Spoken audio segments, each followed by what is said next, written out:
Chaque femme qui fait l'expérience d'une reconnexion en lien d'âme sur un parcours flamme jumelle se pense folle ou s'est pensée folle pendant plus ou moins longtemps. Mais moi, la question que j'ai envie de te poser aujourd'hui, c'est: quelle part de toi te croit folle?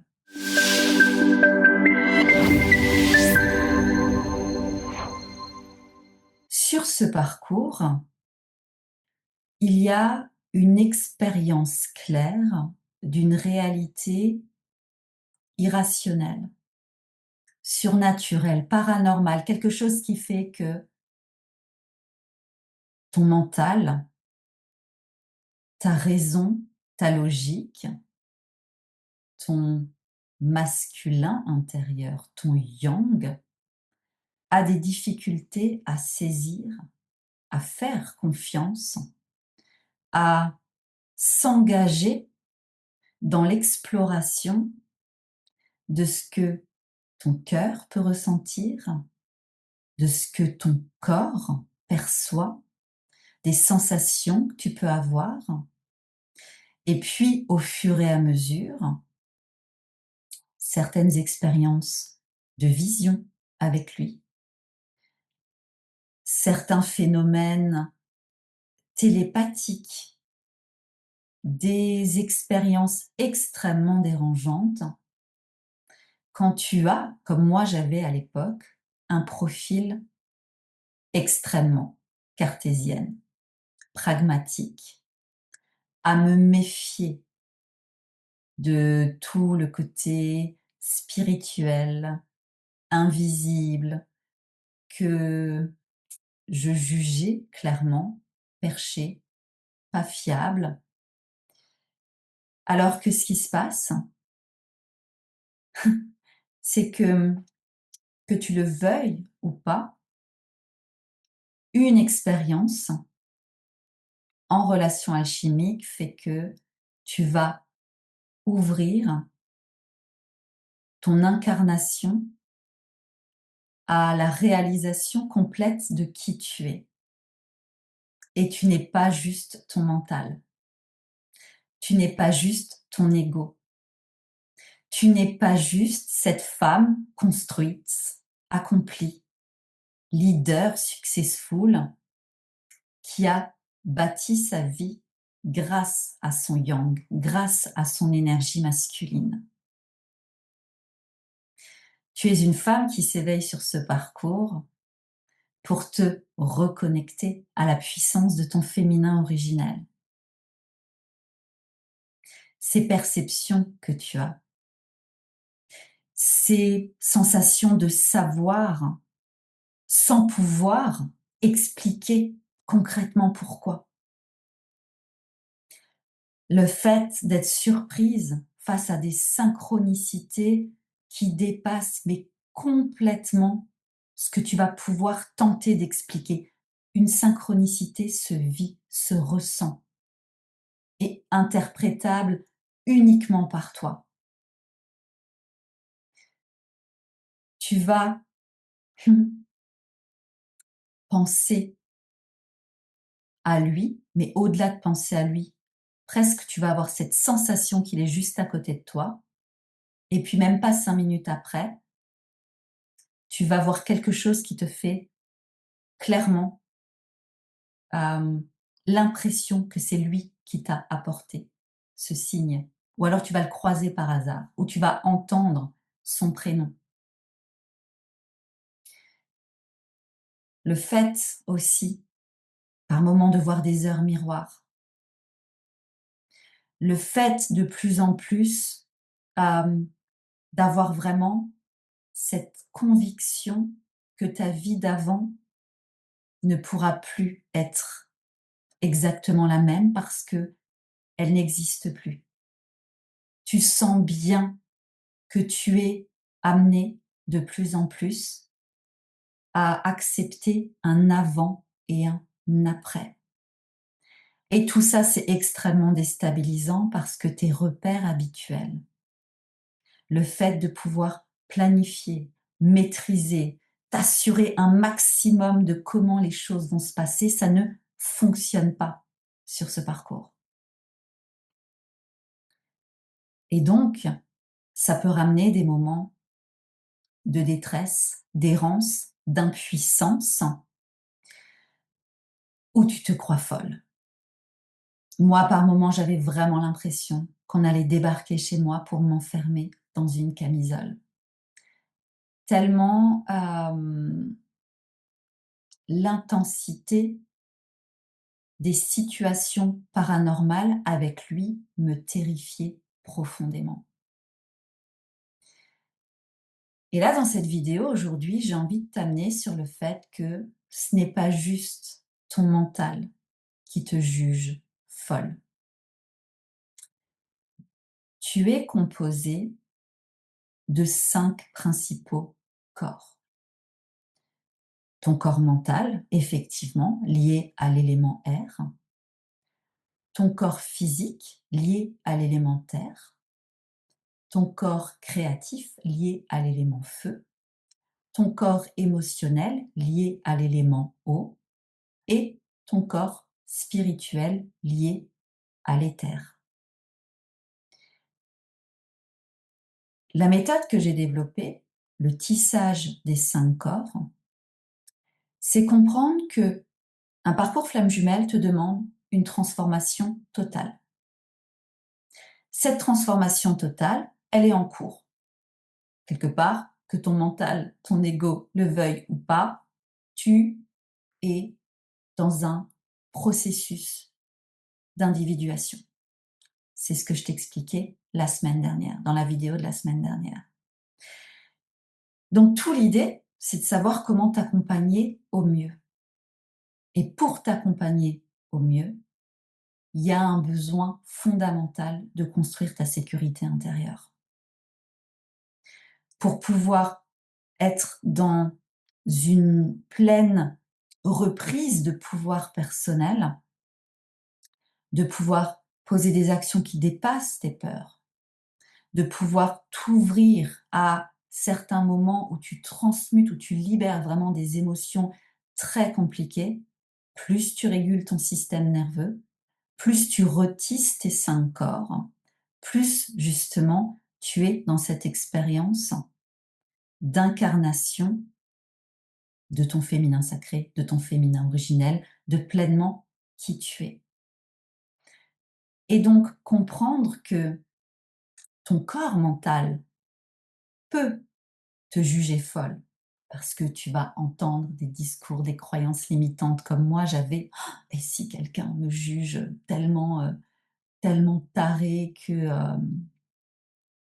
on vienne me chercher avec une camisole», voilà. Donc ça, c'était des discours liés au corps mental. Mais ça peut être également, comme dit, le corps physique. Le corps physique qui, en fait, va avoir cette sensation que tu es folle parce qu'il va y avoir dans tes attitudes, dans ta manière de réagir avec lui, donc que tu aies un comportement chaser ou un comportement runner, en tout cas, tu vas t'observer toi-même, tu vas voir que ton corps, il agit d'une manière à tu ne vas pas te reconnaître. Tu vas possiblement avoir honte, être gêné de te voir courir après lui, mendier ou alors incapable d'avoir une discussion avec lui ou de fuir il veut te voir, ou alors de trouver je ne sais pas combien de stratagèmes pour essayer d'être en contact avec lui. Ton corps va être alors, il est déjà en mode survie, parce que la majorité des êtres humains sont en mode survie. Mais ce parcours t'amène à prendre conscience à quel point tu étais en mode survie jusqu'à présent. Donc là, il y a une intensité encore plus avec lui pour que justement tu te focuses sur la sécurisation de ton corps, l'ancrage, le fait de te libérer de schémas dysfonctionnels, parce que oui, en voyant ton comportement, qui des fois peut avoir donné l'impression d'être aussi obsessionnel, ton corps physique peut te faire croire que tu es folle. Tu n'es pas folle. Tu es en mode survie.